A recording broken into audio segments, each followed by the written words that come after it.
ದಯವಿಟ್ಟು ಪ್ರದರ್ಶನದ ವೇಳೆ ಎದ್ದು ನಿಲ್ಲಬೇಡಿ. ವೀಕ್ಷಣಾ ಪ್ರದೇಶದಲ್ಲೇ ಕುಳಿತುಕೊಳ್ಳಿ.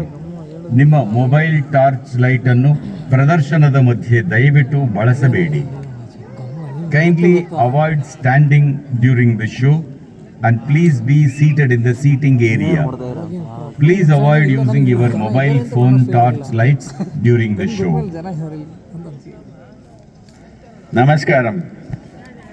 15,000 ವರ್ಷಗಳಿಗೂ ಹಿಂದೆ ಮೊಟ್ಟ ಮೊದಲನೆಯ ಯೋಗಿಯಾದ ಆದಿಯೋಗಿ ಶಿವನು ಯೋಗದ ಅಮೋಘ ವಿಜ್ಞಾನವನ್ನು ಮಾನವತೆಗೆ ನೀಡಿದನು.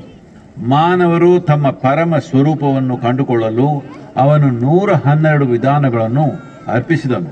112 ಅಡಿ ಎತ್ತರದ ಆದಿಯೋಗಿಯ ಈ ಭವ್ಯ ಮುಖವು ಅವನ ಈ ಅಮೂಲ್ಯ ಕೊಡುಗೆಯ ಸಂಕೇತವಾಗಿದೆ. ಆದಿಯೋಗಿಯು ನಾವಿಂದು ಸಪ್ತ ಋಷಿಗಳೆಂದು ಪೂಜಿಸುವ 7 ಋಷಿಗಳಿಗೆ ಯೋಗದ ವಿಜ್ಞಾನವನ್ನು ಅದರ ಸಂಪೂರ್ಣ ಗಹನತೆಯೊಂದಿಗೆ ದಾರೆ ಎರೆದನು.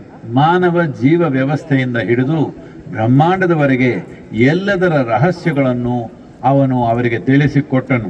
ಯೋಗದ ಈ ಜ್ಞಾನ ಭಂಡಾರ ಮತ್ತು ಸಪ್ತಋಷಿಗಳು ಅನುಭವಿಸುತ್ತಿದ್ದ ಈ ಭಾವ ಪರವಶತೆಯನ್ನು ನೋಡಿ ಪಾರ್ವತಿಯು ಅದರ ಕಡೆಗೆ ಸೆಳೆಯಲ್ಪಟ್ಟಳು.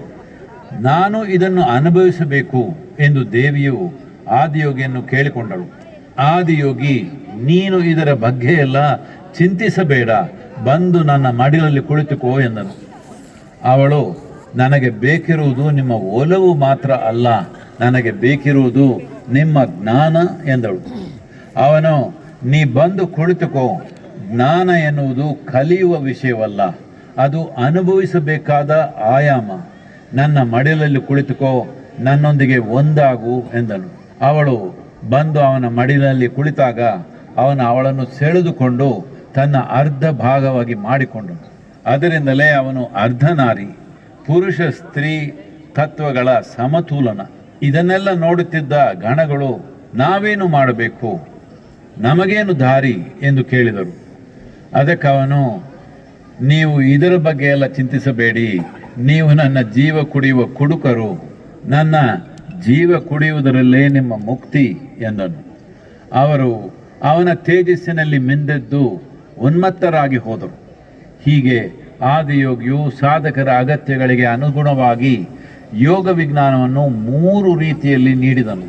ಯೋಗವನ್ನು ಜಗತ್ತಿಗೆ ಕೊಂಡೊಯ್ಯುವಂತೆ ಆದಿಯೋಗಿಯು ಸಪ್ತಋಷಿಗಳಿಗೆ ಹೇಳಿದನು. ಇಂದಿಗೂ ಕೂಡ ಭೂಮಿಯ ಮೇಲಿನ ಪ್ರತಿಯೊಂದು ಆಧ್ಯಾತ್ಮಿಕ ಪ್ರಕ್ರಿಯೆಗೂ ಆದಿಯೋಗಿಯು ಅರ್ಪಿಸಿದ ಆಧ್ಯಾತ್ಮಿಕ ಜ್ಞಾನವೇ ಬೆನ್ನೆಲುಬಾಗಿದೆ. ಈ ಆದಿಯೋಗಿ ದಿವ್ಯ ದರ್ಶನವು ಆದಿಯೋಗಿಯ ಈ ಕಥೆಯ ಒಂದು ನಿರೂಪಣೆ. ಮಾನವತೆಯ ಇತಿಹಾಸದಲ್ಲೇ ಮೊಟ್ಟ ಮೊದಲ ಬಾರಿಗೆ ನೀವು ಪ್ರಕೃತಿಯ ಮಿತಿಗಳಿಂದ ಬಂಧಿತರಾಗಬೇಕಾಗಿಲ್ಲ ಎಂಬುದು ಮನುಷ್ಯರಿಗೆ ನೆನಪಿಸಲಾದ ಕಥೆ ಇದು. ನೀವು ಬೇಕಾದ ಸಾಧನೆ ಮಾಡಲು ತಯಾರಿದ್ದರೆ ನೀವು ಎಲ್ಲ ಮಿತಿಗಳನ್ನು ಮೀರಿ ಪರಮ ಮುಕ್ತಿಯನ್ನು ಪಡೆದುಕೊಳ್ಳಬಹುದು. ಈ ಒಂದು ಕ್ಷೇತ್ರ ನಿಮ್ಮ ಮುಕ್ತಿ ಸಾಧನೆಗಾಗಿ ನಿರ್ಮಿಸಲಾದ ಒಂದು ಕ್ಷೇತ್ರ. ಇದನ್ನು ನೀವು ಉಪಯೋಗಿಸಿಕೊಳ್ಳಬೇಕೆಂದು ನನ್ನ ಆಸೆ, ನನ್ನ ಆಶೀರ್ವಾದ.